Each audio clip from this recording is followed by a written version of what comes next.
Hello, listeners. Welcome to Stars of the Golden Age, a show that highlights the lives of legends from film, music, and the birth of television during Hollywood's golden age and the few years surrounding it. I am your host, Erin Carlson. Today, we will be discussing Cary Grant, the Hollywood leading man who was full of so much range on the screen that he was far more than his charming good looks. Before I begin, I would like to touch a little on my vision for this show.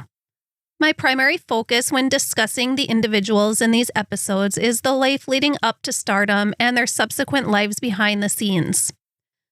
I am a preschool teacher by day and have a degree in child development and early childhood education, and am highly trained in brain development and extremely fascinated by it, and how childhood experiences and relationships can impact a person's emotional and social development in both positive and negative ways. So with this, I am always intrigued by childhood experiences and piecing together my opinions on what shapes us as adults. With my stories, you won't hear as much about the movie roles these actors and actresses have landed, but more in-depth information on who they were before they became stars, and how their past experiences impacted them as people. And I want to do this as respectfully as possible. Now, on to Cary Grant, and boy, does he have a lot for us to unpack. Archibald Alexander Leach, who we all know as Cary Grant, was born on January 18, 1904, to Elias and Elsie Leach in Bristol, England. The couple had sadly lost their firstborn son several years earlier at only 2 months old, and this, of course, was extremely devastating to them, especially to Elsie. She experienced severe depression, and the couple's already unsteady relationship suffered greatly. The family's doctor advised them to have another child, and that's where little Archie, the future Cary Grant, comes into the picture. Archie's parents were not a happy couple, and having another child did not help the situation.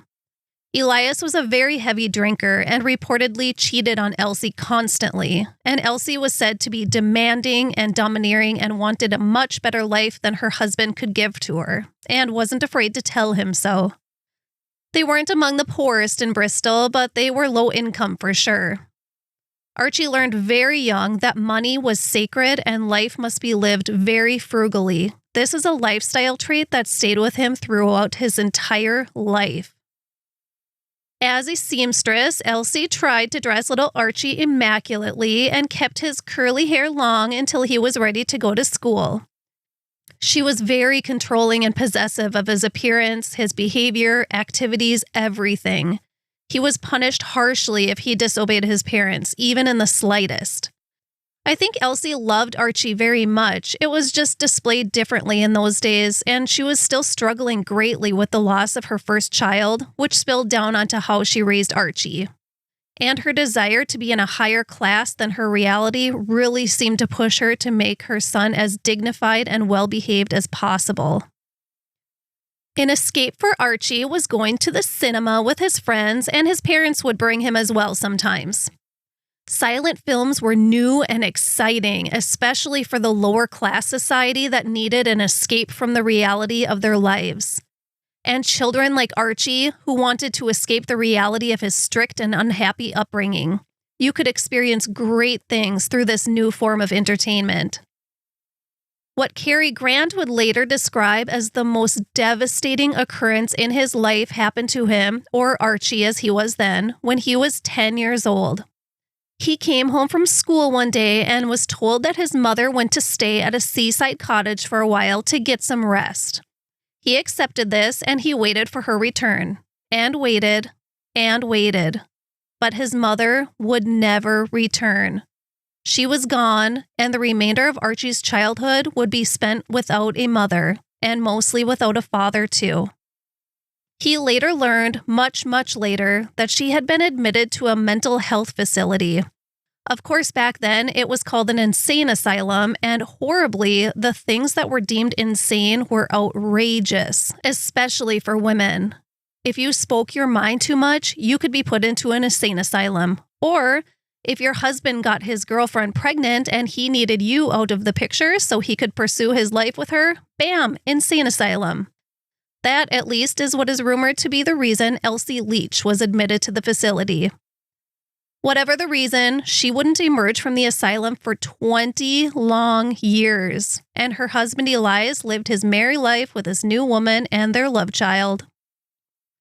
The disappearance of his mother had devastating lifelong effects on Archie, as you can imagine. He waited and waited for her to return. He missed her. He needed her. He thought she abandoned him. This is an extremely traumatic event for a child, and the deceit from his father that followed for the rest of his life added immensely to the trauma and negative effects on his emotional well-being and later relationships. This kind of experience quite literally rewires the developing brain, and not in a good way. You might be envisioning young Archie in a loving household with his father, stepmother, and little half-sibling after his mother's disappearance from his life. Unfortunately, that's not how it played out. Elias kept his new family somewhat secret, so he moved Archie into his grandmother's house, Elias's mother. Archie was left to mostly care for himself because he didn't see his father much from that point on, and his grandmother didn't want to raise him. He was on his own, heartbroken without his mother, receiving no love from another soul, having little structure or guidance in life, left to figure it out all on his own. And he was 10 years old.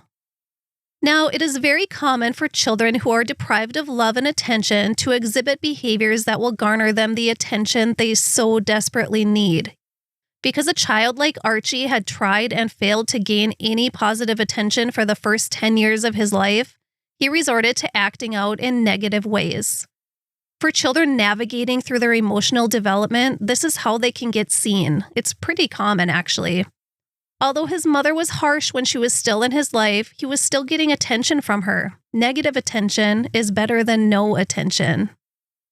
Archie joined the Boy Scouts when he was 11 years old, a year after he lost his mother, and this provided him with some structure, responsibility, and sense of worth and belonging that he craved and needed. As a Boy Scout so close to the sea during the First World War, he had duties that directly aided in the war effort, and Archie was there for the job and ready to help in any way he could. When he was 12 years old, he volunteered as a messenger on the military docks in Southampton, about 75 miles south of his hometown of Bristol. The comings and goings of ships that summer made him begin to dream of a life far apart from his unhappy childhood and existence. He had big hopes for a happier future. Those hopes and dreams intensified the following year when he aided an electrician that had taken him under his wing to do a project at a local theater in Bristol where the top vaudeville shows were performed. They arrived at the theater during the Saturday matinee, and Archie was awestruck. Backstage, he saw people in the most beautiful and fascinating costumes, and they were happy. He saw beauty, he saw joy, he saw happiness, he saw hope, he saw an escape, both emotionally and physically. Acting could free him both from his internal pain and from his painful existence in Bristol. He knew right then and there that this was the life he wanted, the life he needed. Archie began hanging around a couple of the local theaters and networked his way to the inside. His prior fascination had been in electricity. Remember, it was newish yet in everyday life in 1917, so he was able to weasel his way into the theater as a lighting assistant, an unpaid lighting assistant.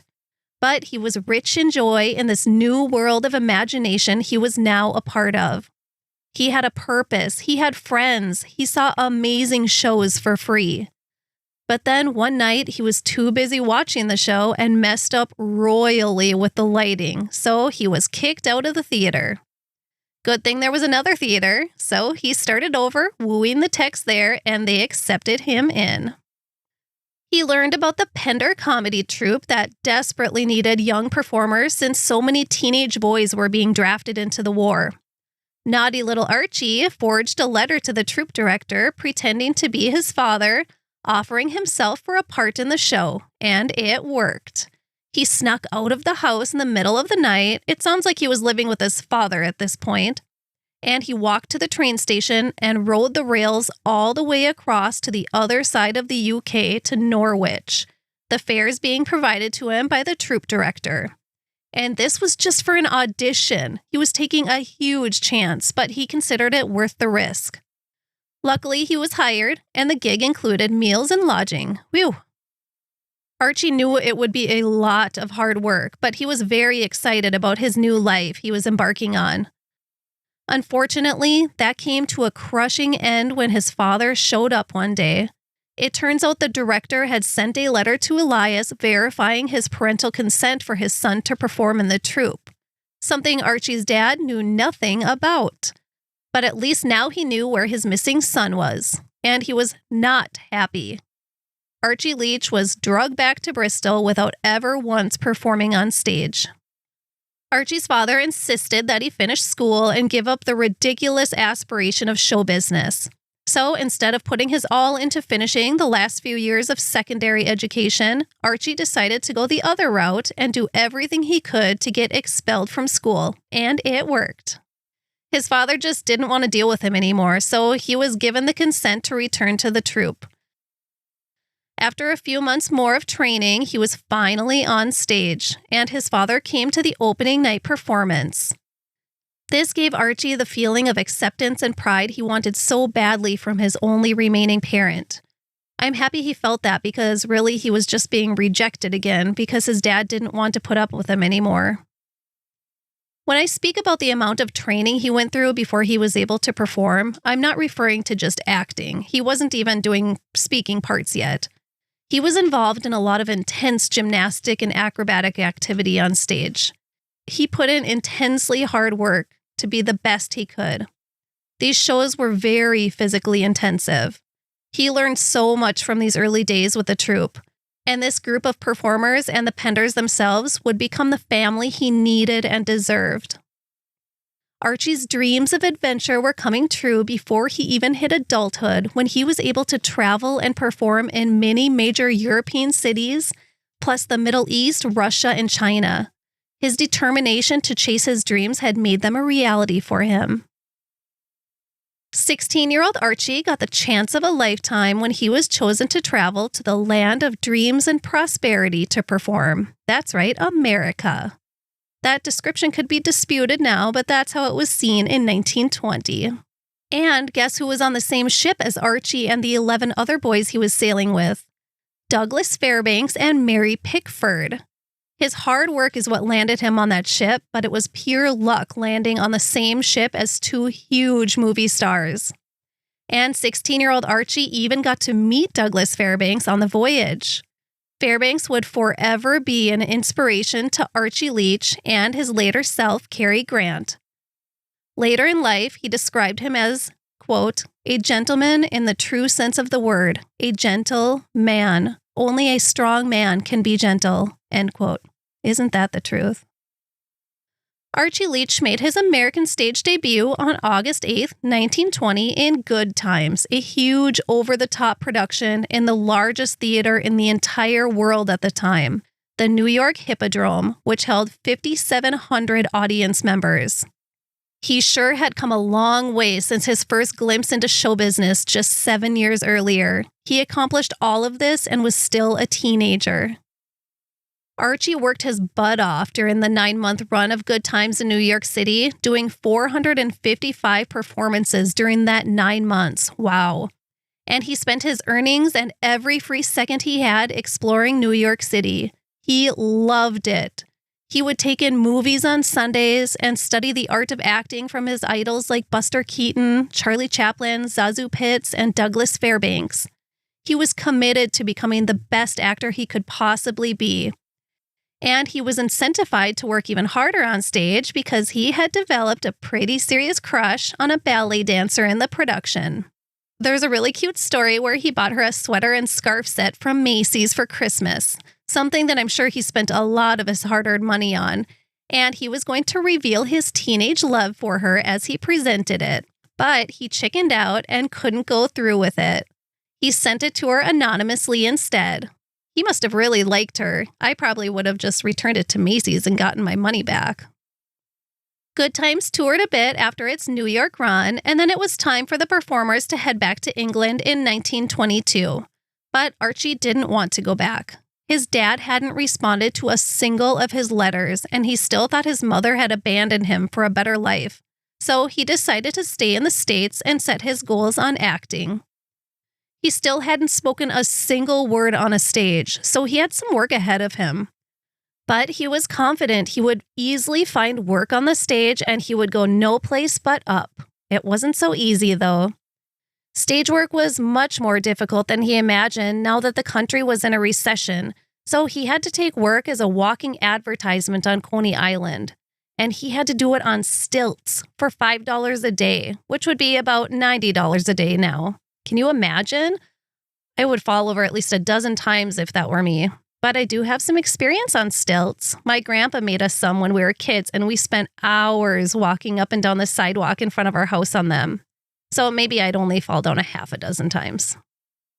After a Coney Island summer on stilts, Archie was able to hit the stage again under the same production manager as Good Times. This show was called Better Times, and Better Times can also be used to describe Archie's romantic life. He developed a crush on another girl in the cast, and this time he wasn't too shy to talk to her, and the two dated for the duration of the show run, his first girlfriend. Archie and a few performer friends made it into a Pantages tour after Better Times wrapped up, and this opportunity is what would bring him to Hollywood for the first time. And how awesome is this for them? But that chance meeting on the ship from England to US when they met Douglas Fairbanks?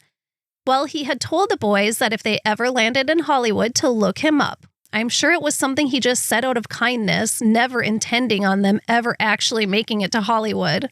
But they did, and they looked him up, and he happily invited them onto the set of The Thief of Baghdad.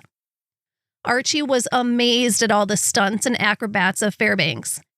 He thought he had become pretty good at acrobatic stunts that he trained so hard for on the vaudeville circuit, but Douglas Fairbanks showed him what real art looked like.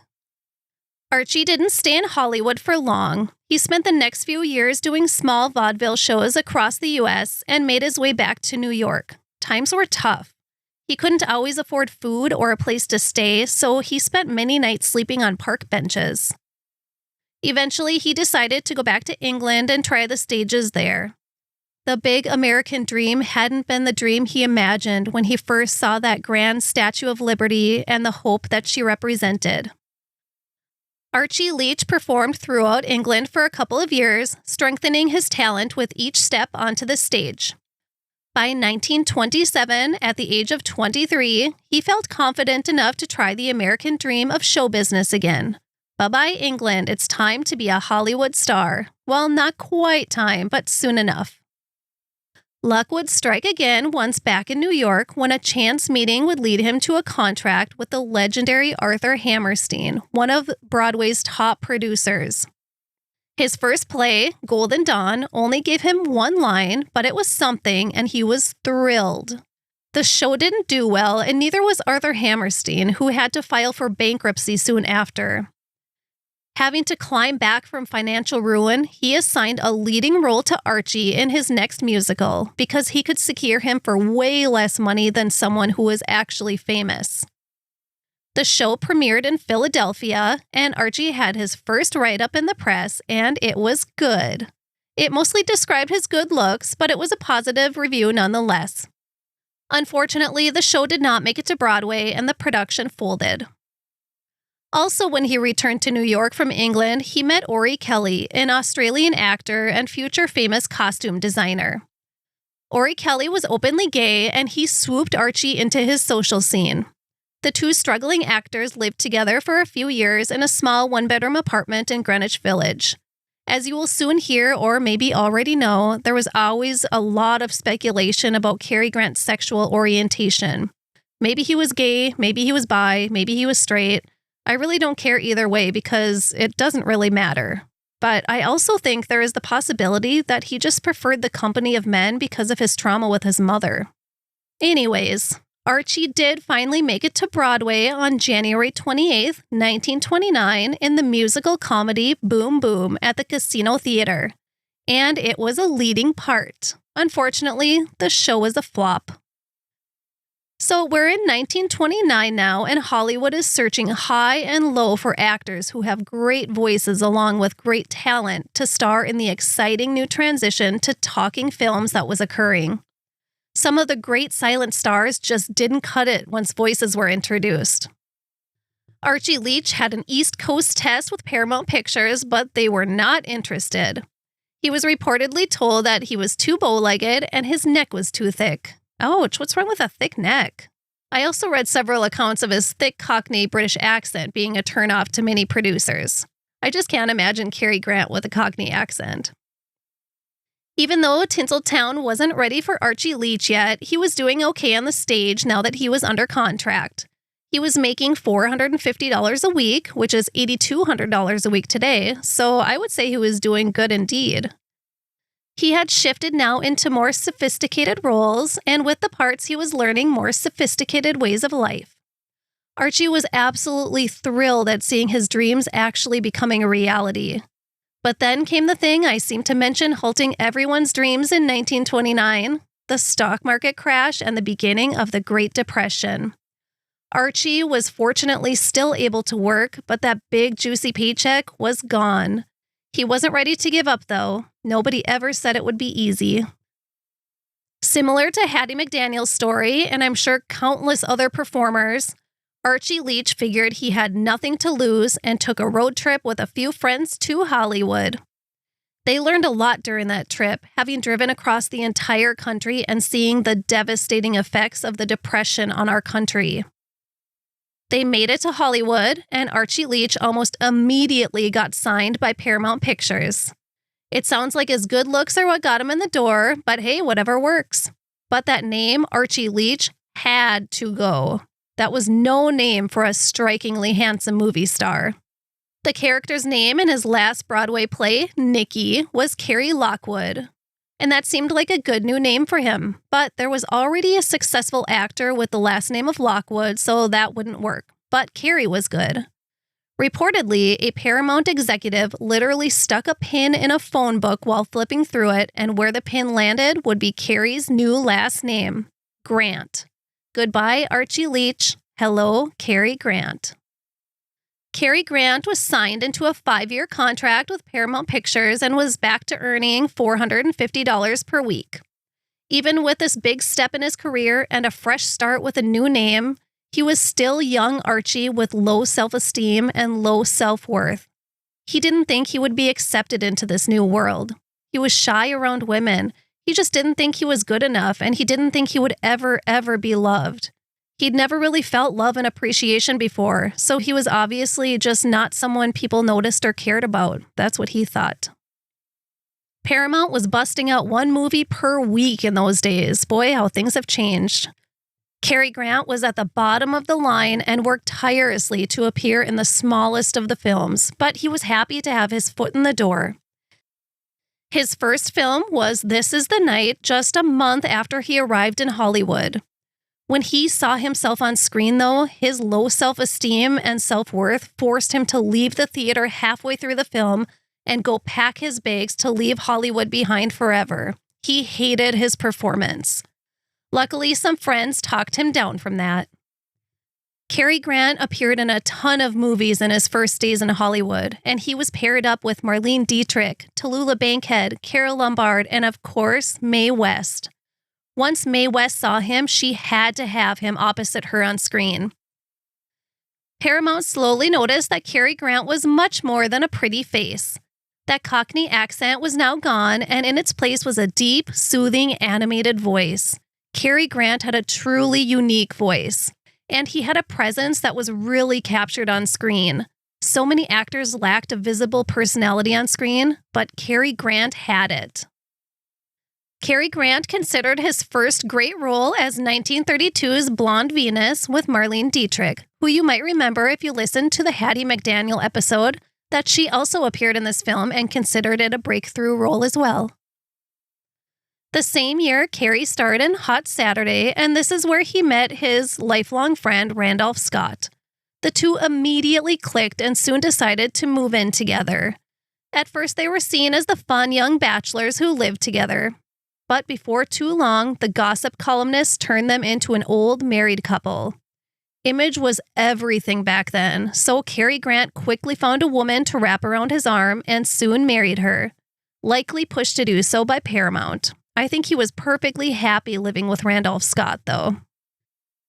Cary Grant and actress Virginia Sherrill were married in February of 1934 while in London, and Randolph Scott had traveled to London with Cary Grant on a different ship than the bride-to-be Virginia Sherrill, so he was there too. They were in England for a few months before the wedding, and Cary Grant would later say that Virginia Sherrill was hounding him the entire time to get married. He didn't want to. He didn't think he had what it took to succeed emotionally and sexually in a relationship with a woman. But he relented, and they were married. I should also mention that this was right around the same time the Hays Code was enacted, and the mere thought or whisper of homosexuality was not tolerated in the industry. And there had been much more than a mere whisper when it came to Cary Grant and Randolph Scott's unconventional relationship. Prior to the final Marry You wedding, the trio visited Bristol while in England. Cary reunited with his father, but Elias had spiraled into a hopeless, terrible alcoholic. Worse yet, Cary Grant finally learned the truth about his mother.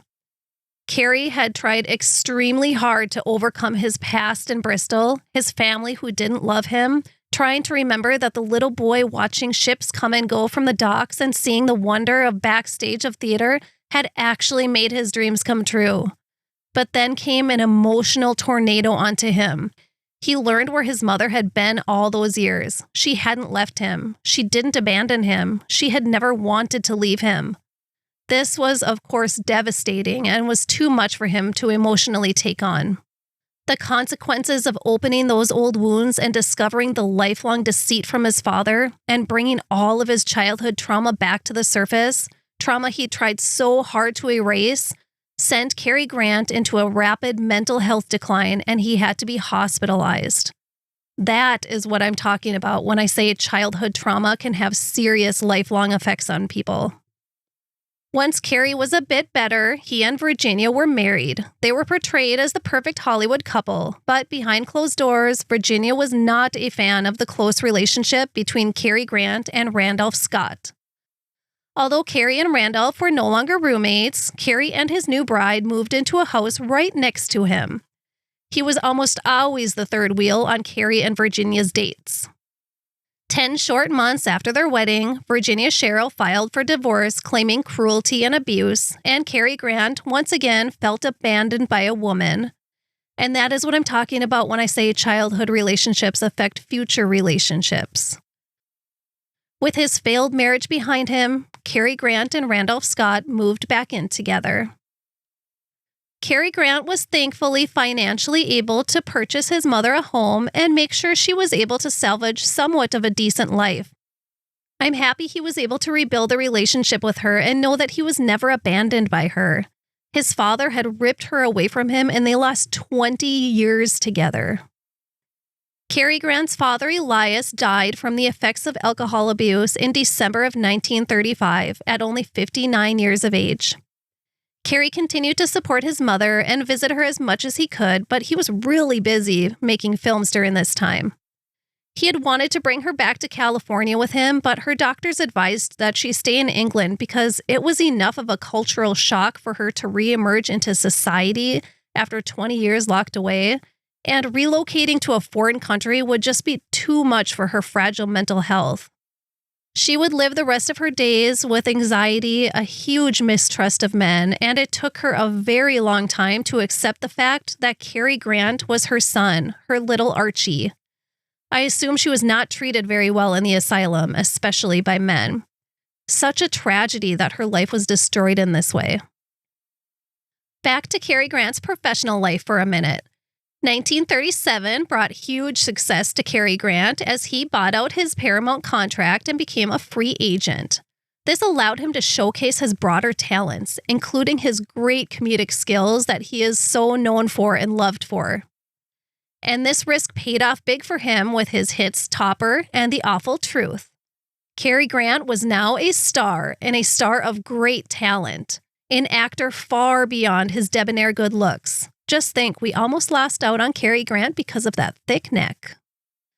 Cary Grant was one of the most sought-after men in the world. Every woman wanted to be with Cary Grant, but he wasn't really interested in a romantic relationship. He had great platonic relationships with women, but that's as far as they would go. He, of course, had to appear to be romantically involved with women for publicity reasons, though. He was just really happy in his living arrangement with Randolph Scott.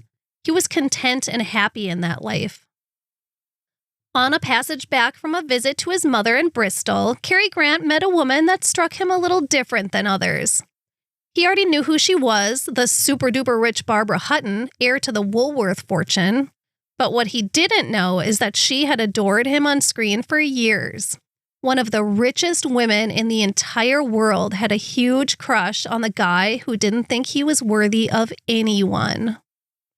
Cary Grant and Barbara Hutton came from insanely different backgrounds. While Cary, then still Archie, was 12 years old, he was a poor boy hanging out on the docks dreaming of a better life.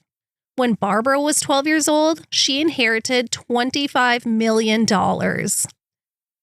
She seemed to pursue him for a while, he not so interested, but their relationship slowly grew into a romantic one. I believe she was still going through a long divorce at this time as well. The two quietly married in July of 1942, but the marriage would only last for 3 years. Their differences were just too great.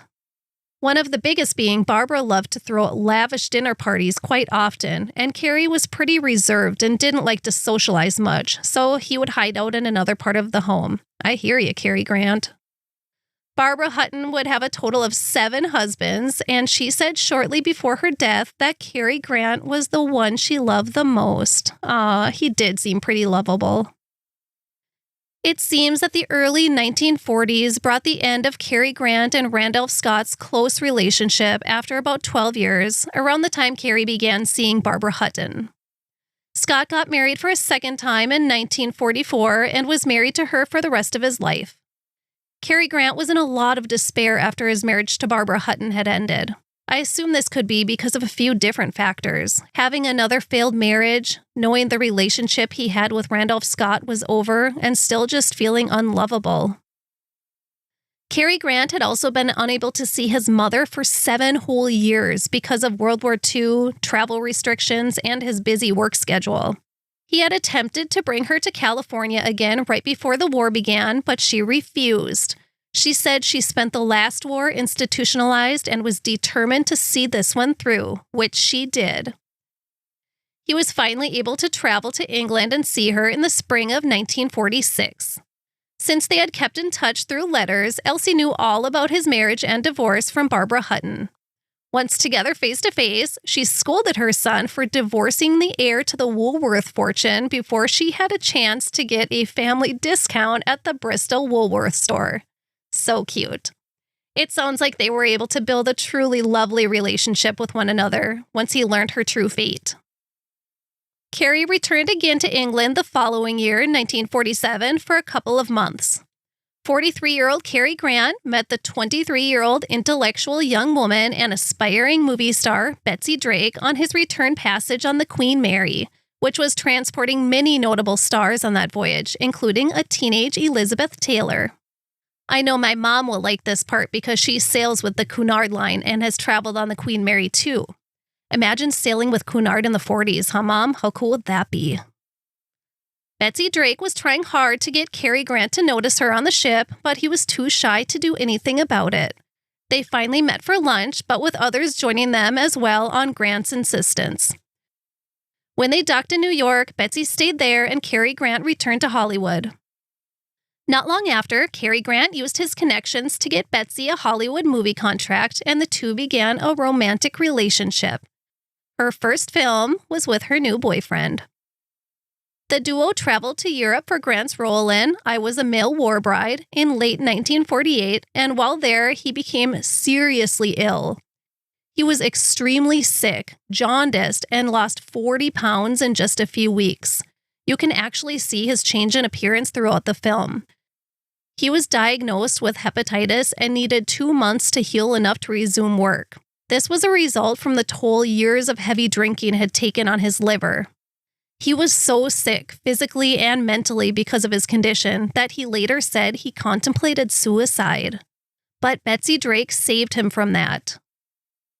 The two were married the following year on Christmas Day, 1949. They both stayed busy making films for the next few years, Betsy eventually bowing out to focus on her other many interests. Not long after, Cary Grant bowed out as well, not thrilled with the shift that was happening in movie roles and popular culture. The couple traveled and lived a pretty quiet and simple life. It sounds like it was a really happy time for both of them, at least for a year or two. In 1954, Judy Garland really wanted Cary Grant to star opposite her in A Star is Born. He did read for the part, and he did it perfectly with so much emotion, but it was too deep for him. He just couldn't do it. Plus, he was adamant on staying retired from acting. James Mason would go on to win an Oscar for that role. Who else could pull him out of retirement but the one and only Alfred Hitchcock? They had already done a couple of films together with success, and he convinced 50-year-old Cary Grant to star opposite Grace Kelly in To Catch a Thief, filmed in the French Riviera in 1954. This location shoot would be the beginning of her life changing for Grace Kelly. Cary Grant would attend Grace Kelly's wedding when she married the Prince of Monaco 2 years later, and they would remain great friends for the rest of her life. Cary Grant was officially out of his trial retirement, and he and Betsy's marriage had dwindled to almost nothing by 1957, and they basically just coexisted. He passionately began dating a young Sophia Loren, who was 30 years younger than he was, when they filmed The Pride and the Passion together in Spain. And Betsy hit the road back to California to stay out of the way. Or hit the seas, I should say. Unfortunately, the ship she was sailing on collided with another ship outside of Nantucket. The ship sank and 52 people died, but luckily Betsy was one of the survivors. She was emotionally haunted by this for the remainder of her life. Cary Grant fell deeply in love with Sophia Loren, and they had a passionate few months together. He wrangled her way into the cast of 1958's Houseboat a year after their affair, hoping to make something of their relationship. Surprisingly, she showed up with the boyfriend that she had had before and possibly during her fling with Cary Grant in Spain the prior year. It made filming a horrible experience, and Cary Grant spiraled into a deep depression over the ordeal. His mostly estranged wife, Betsy, had sought treatment at the Psychiatric Institute of Beverly Hills and convinced her husband to give it a whirl too. He spent the next 2 years on LSD therapy. He loved it and spoke high praises of the therapy and how it allowed him to open up and realize his insecurities and past traumas. But I read some pretty crazy accounts of what he experienced under this LSD therapy, and I can tell you he was just plain wildly tripping on drugs. Really wildly. Like accounts of him holding his anus in his hands wildly. But my opinions on it aside, it did help bring he and Betsy closer together again, but not for long. They would soon separate. They would remain separated but legally married for 4 years and still spent a lot of time together as friends. He eventually opened up about his LSD treatments and said this of it, quote, "Once you realize that you have all things inside you, love and hate alike, and you learn to accept them, then you can use your love to exhaust your hate. That power is inside you, but it can be assimilated into the power of love. You can relax. Then you can do more than you ever dreamed you could do. I found I was hiding behind all kinds of defenses and vanities. I had to get rid of them, layer by layer. That moment when your conscious meets your subconscious is a hell of a wrench. You feel the whole top of your head lifting off." End quote. Yeah, that's tripping on drugs, Cary Grant. Either way, the experience was life-changing for him. He realized that he was always searching for admiration and acceptance, and he realized that this is the very reason he chased after a life of acting. His candidness of his experience with LSD, which was extremely unlike the usually private Cary Grant, shocked the reporter that he had opened up to and allowed access to print. But after the interview had already gone to press, Grant tried frantically and angrily to get it canceled. It was too late, and the whole world now knew these incredibly private details about Cary Grant. He spun it around on the reporter and made him into a fabricator and a liar. The reporter turned around and sued Cary Grant for slander, making Cary Grant the first movie star to ever be sued for slander by a columnist. They settled out of court in a deal that the suit would be dropped, in return that the writer would get Grant's collaboration in writing his life story.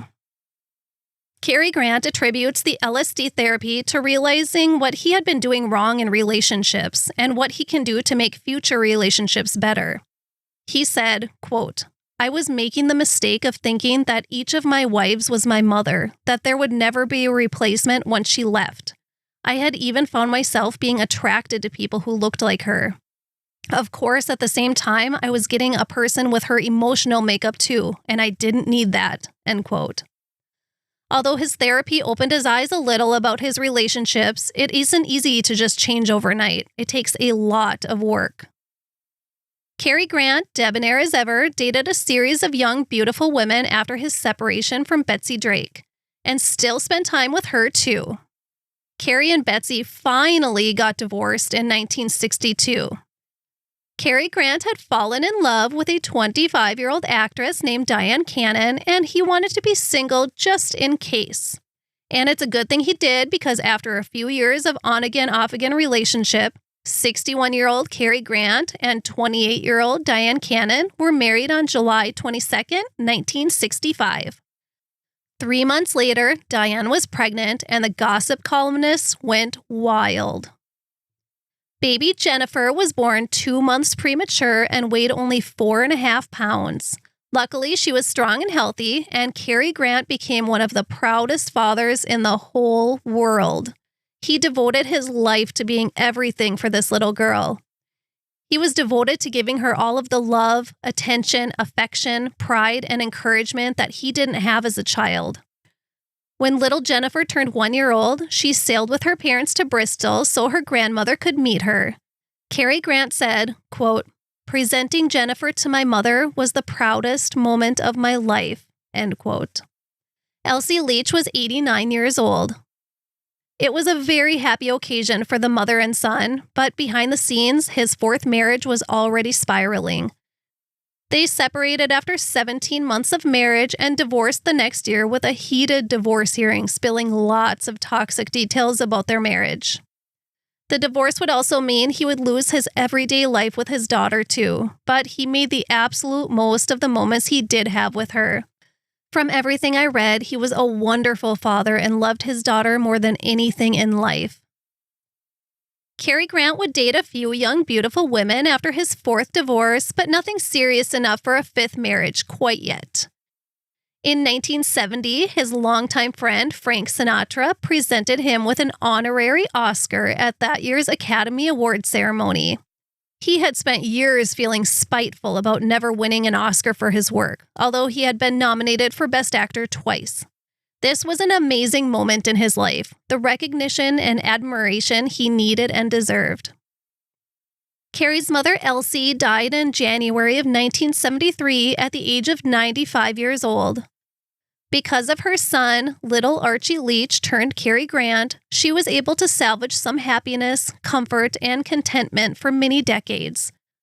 Who knows what her life could have been if she wasn't institutionalized, but how fate played out gave her a loving and meaningful relationship with her only surviving child, even if 20 years was stolen from them. Still rocking it in his 70s, Cary Grant continued to date beautiful 20-somethings. He had also taken a surprising career move later in life. He became a creative consultant and member of the board of directors for the Fabergé Company, the luxury company who made the Brut cologne. In the late 70s, he became involved with the creation of a men's cosmetic line with the company, and this, of course, brought up all kinds of new gabbing again about his sexual orientation.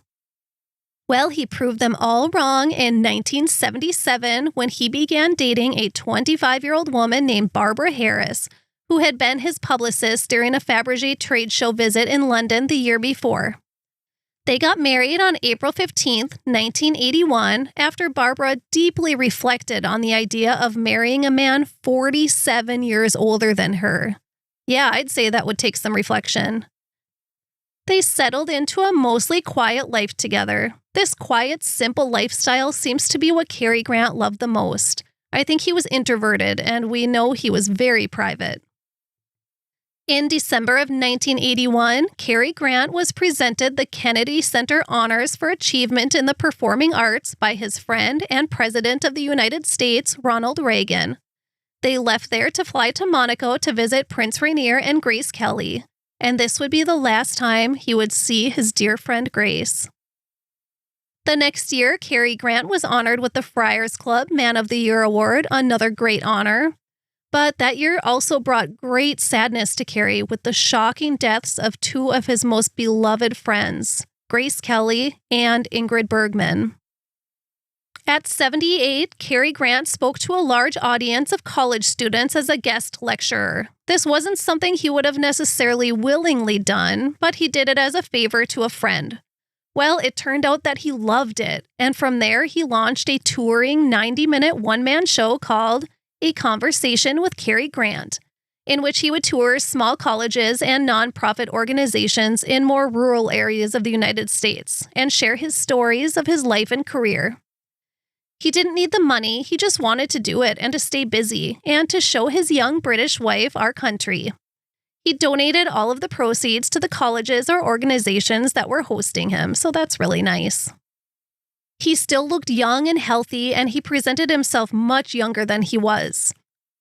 Aside from his tours, he and Barbara were attending galas and other social functions regularly. His doctor had told him to slow down, but he wasn't ready to slow down. He wanted to prove to his young wife and his now college-age daughter that he was not an old man.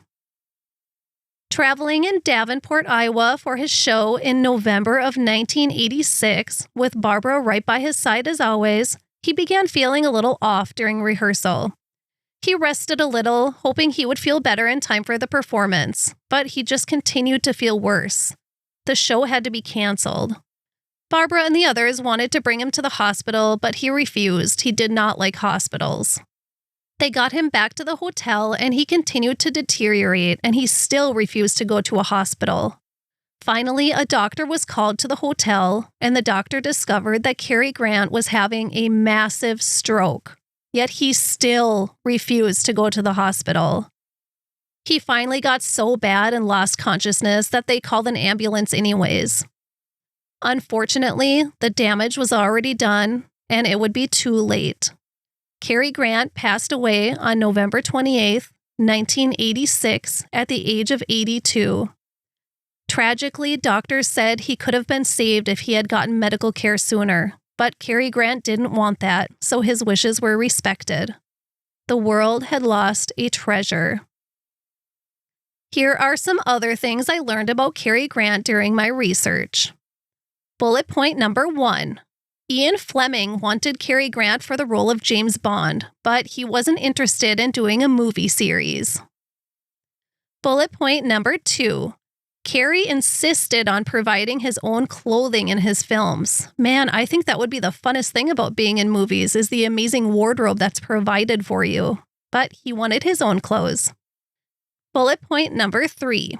Cary Grant was extremely frugal for his entire life, stemming back from his early childhood days of observing his parents struggle with money. He reportedly would send house guests a bill for their stay if they overstayed their welcome, and he was a multi-millionaire. There is also a very funny story about how he would order the same breakfast at hotel stays from room service, 2 English muffins halved. Well, one morning while staying at a Hilton hotel, he only received 3 halves, but he was charged for 2 whole English muffins still.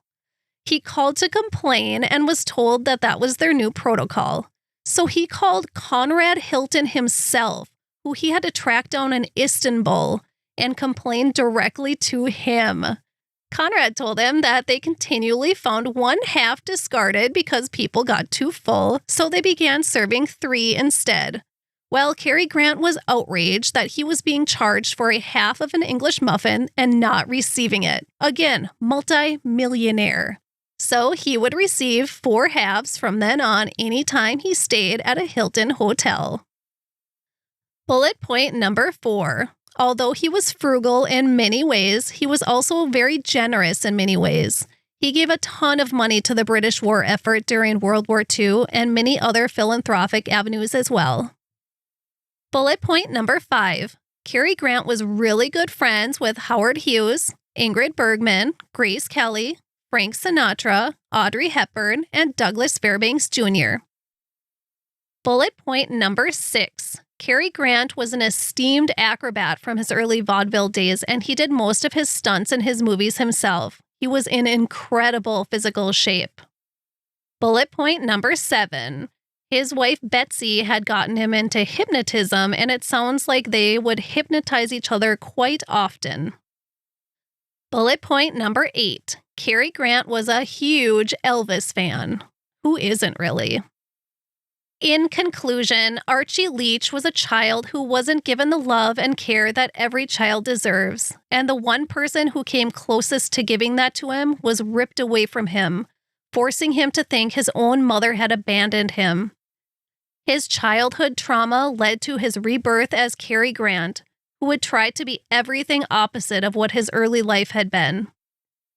Cary Grant's style and comedic performances were so unique from anyone else on screen, making him adored by all.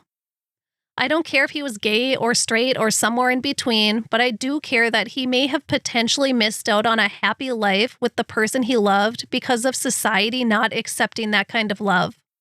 But if Cary Grant and Randolph Scott were really just friends, I am so jealous of that. They were such great friends. Bonds like that are not easy to come by, so I'm happy that they had that. Whatever their story, I know they had a lot of happiness together. Cary Grant deserved love and happiness, and I know he got it from Randolph Scott.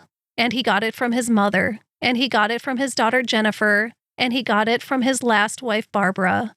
And he got it from many good friends and millions of fans.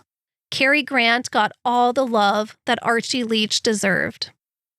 Thank you, Cary Grant, for showing us that dreams are great, but doing something to achieve those dreams can be magical. Thank you for treating your mother so good and for being an amazing father, because every child deserves love. And thank you all for listening. Please subscribe, rate, and review where you listen to your podcasts, and follow the show on Facebook and Instagram. Until next time, Goldies. For this episode, my main source was the book Cary Grant, A Touch of Elegance by Warren G. Harris. I also used a Vanity Fair article from January 18th, 2024 by David Cranfield titled, Cary Grant and Randolph Scott's Hollywood Story, Our Souls Did Touch. And I watched a documentary titled Cary Grant, the Leading Man, and IMDB.